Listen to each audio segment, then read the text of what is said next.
Okay, so I've browned my ground lamb and I've drained it because we do want this to be nice and clean. The meat is done. We've drained the meat as well. So I'm going to go ahead and add the rotel here. Kind of let it warm up a little bit. Stir it in. And we want this to kind of warm up because I cut the Velveeta up in squares. But to get it to melt evenly, we want it to kind of be a little warm. But I did reduce the heat a little bit because we are on fire instead of the iron heat. So we want to add a few cubes, a little at a time. Now if you want, you could dump them in there, but this is my own personal choice. I add a few cubes at a time so I don't overwhelm the heat.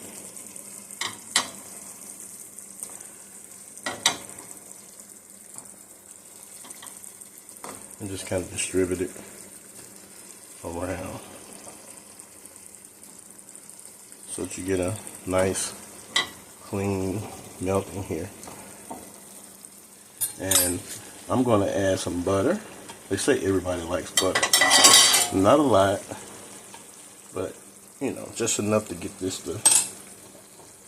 to smooth out.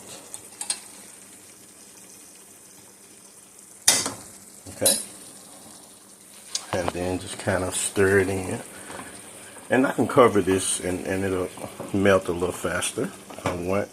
So I'm going to let this simmer, melt, and then I'm going to add my spinach dip, and then of course last I'm going to add my spinach itself and stir it, and we're going to take another step. So I'm going to let this melt, cook it slow and simmer and melt, and just turn it until it's more creamy.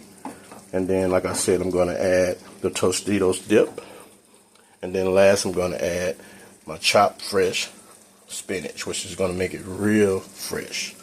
Alright, be back shortly.